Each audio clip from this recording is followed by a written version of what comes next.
Alright, you little bastard. You want to challenge my pack? Well, I hate to say this, but I'm not the alpha that you want to challenge. Because my true alpha is right there. So if you want to challenge one of us, you have to go through all of us. Alright, I've been addicted to Tarkov lately, I'll be honest. I dropped Arc Raiders, it's kind of boring, there's not really much progression or sense of progression, especially with how the free loot is. And I've been actually able to play Tarkov since the queue times have reduced and I've just put more time and effort into learning it. It's pretty fun. The To describe it as a hardcore FPS shooter would be inaccurate. You see, this is a MMORPG for the autists. That's right, boys. This one's for people like you and me. It's got the autism skills that you can grind for hundreds of hours to get them higher and perform better in the game. Like you can grind your stealth stat to be quieter, or you can train strength so you have just better movement speed or jump height. The minor stat improvements from training these skills do add up over time, and it's kind of impressive what you can get with them. So that scratches your RuneScape autism, your that grinding autism, right up my alley. There's like a billion different bullet types.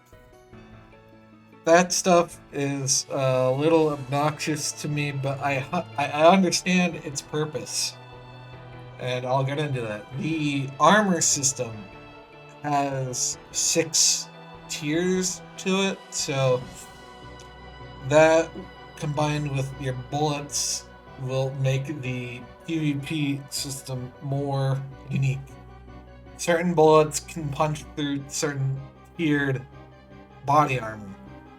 And because of this, there's a lot of decisions you can make. Do I want to go in with good bullets? Do I want to go in with bad bullets and aim for unarmored body parts, such as the legs?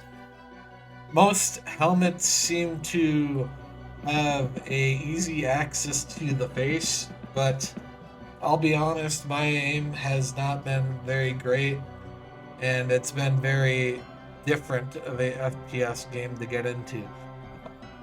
The optimal way to play this seems to be you shoot at someone a bunch and you book it to another room, another angle on the target, and engage again.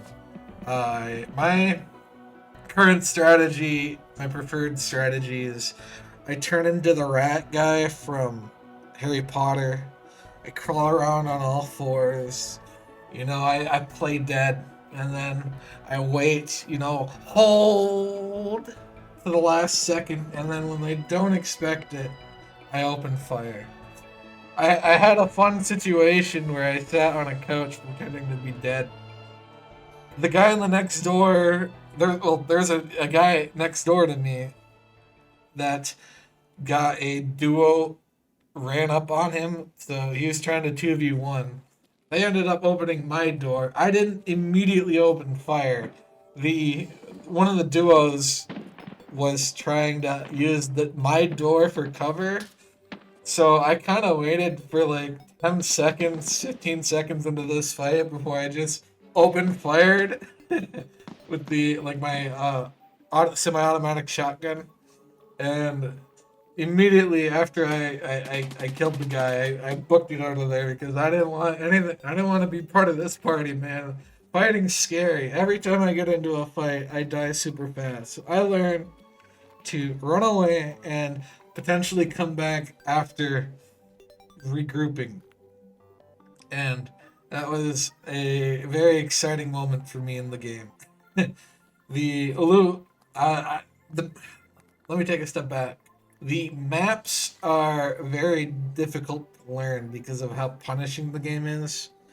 So I've only learned a few sections of maps, and I know them because I managed to survive there, so I know they're not very high traffic areas. So I'm gradually putting together a mental image of the map of where I can go safely and when. Ground Zero is my most played map because of this. I've learned it front and back, so I know where I can be a rat safely. I think I'm gonna try to expand into the reserve, like army reserve map. But yeah, there's quests, like it's an MMO where you're supposed to go into an area, grab an fetch quest, and then extract. That stuff, I think it's kind of cool that there's competition with other players to reach certain areas. Because there's only like one instance of an item, or I guess it's a high traffic area because people are running through to do the quests really fast. That's really unique, or at least a cool spin on your normal shared common quests that you'd see like lines for in an MMO or people in the same area. I thought that was very exciting. It really spruces up the game. People scare me in this. I understand there was a major hacker problem in the game, and I don't think I have enough playtime to understand if they're hacking or not. I think I can assume the people that I see that don't see me immediately or not acknowledging me are not hacking, and the people who I suppose maybe there are people that are hacking and then they just flank me because I like to play very still, hoping they don't acknowledge my existence. Kind of like the real world. I just don't move. It can only see movement. Sound is a major component in this game, and there's these earmuffs or ear headsets you can buy in the game to improve your ability to hear, which I thought that is a really unique way to buff a player or a unique system, power system to have in the game.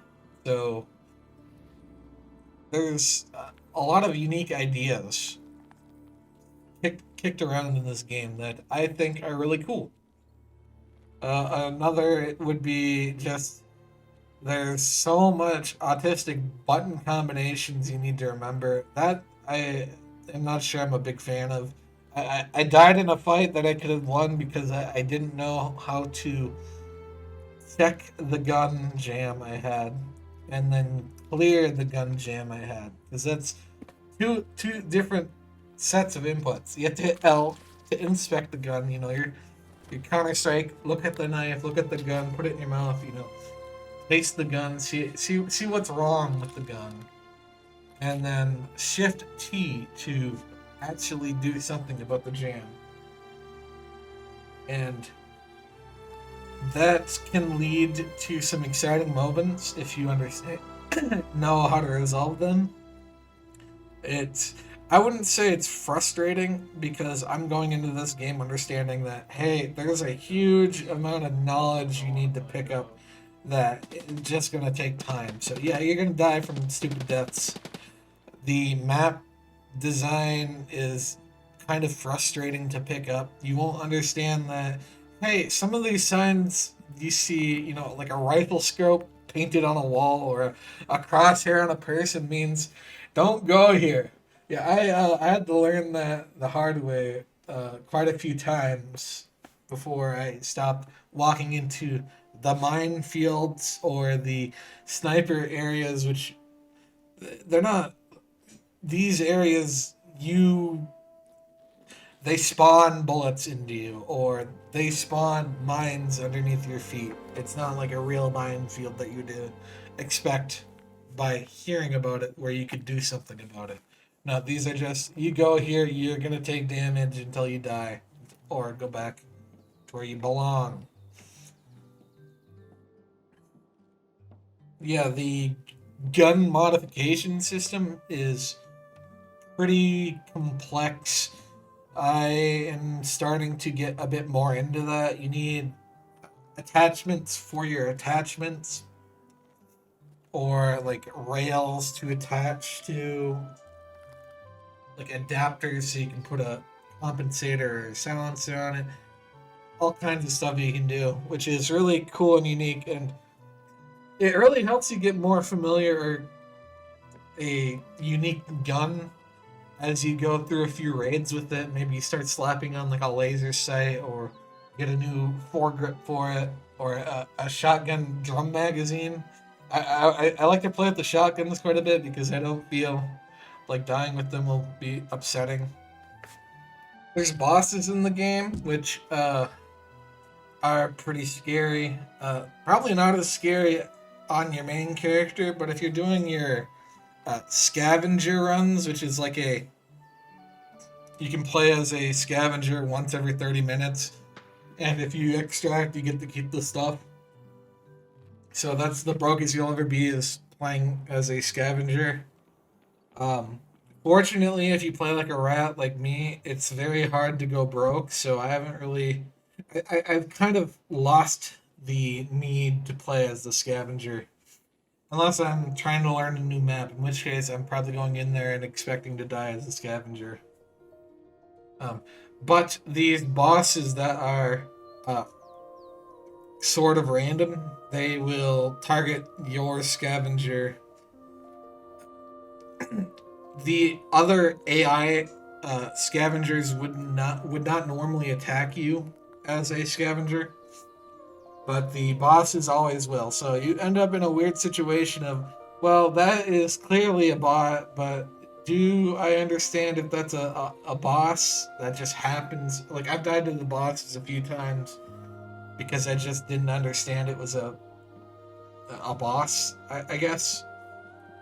But I'm slowly building up the knowledge of where I can be, or what really is a safe, I guess, a known scav versus a boss versus, I guess there's rogues, which are like another faction that I haven't run into yet because I haven't unlocked the map for it yet.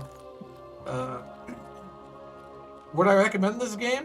You kind of need to be autistic. Put on your autism hat.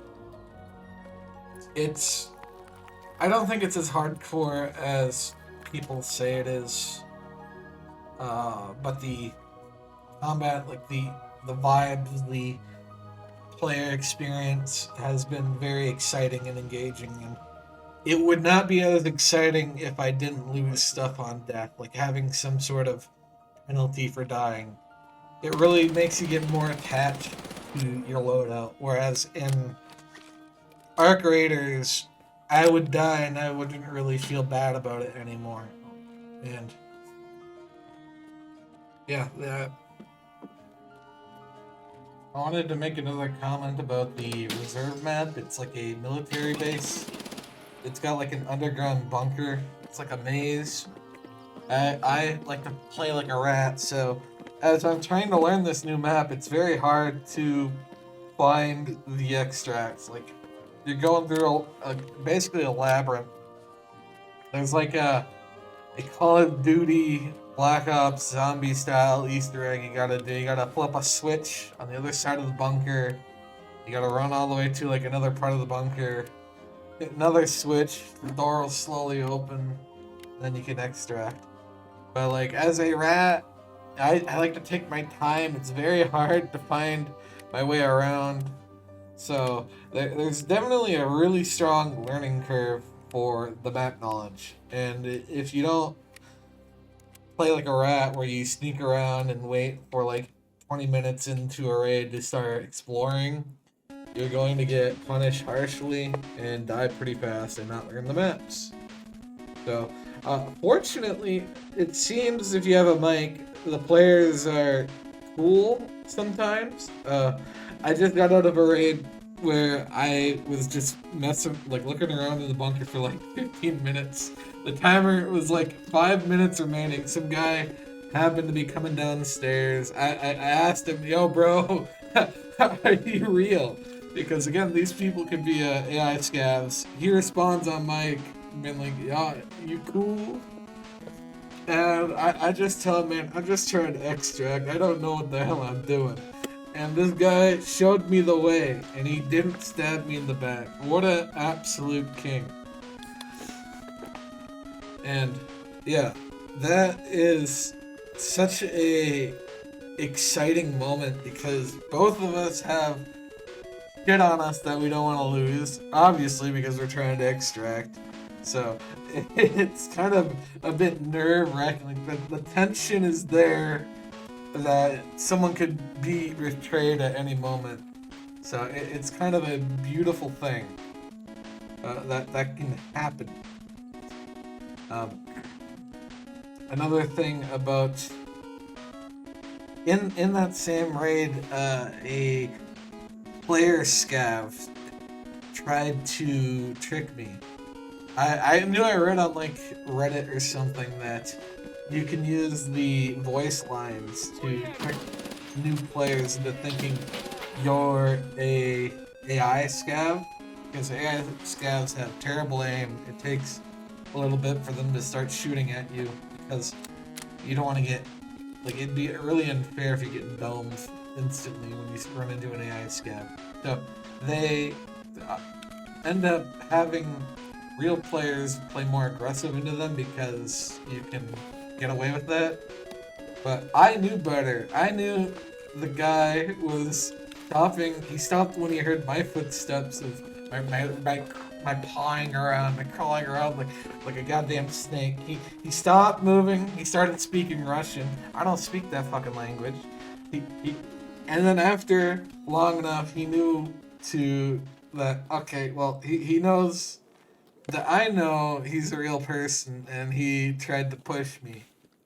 And he actually got a lot of damage off on me, but fortunately, I'm running around with my level 6 chest plate, and I'm alive because of it. So that it's really cool that the gear disparity isn't like allows you to be worse at the game and get away with it, but you're not, by no means are you unkillable with this high-end gear. Like a player who understands the game or has better movement or better aim could absolutely wreck my shit.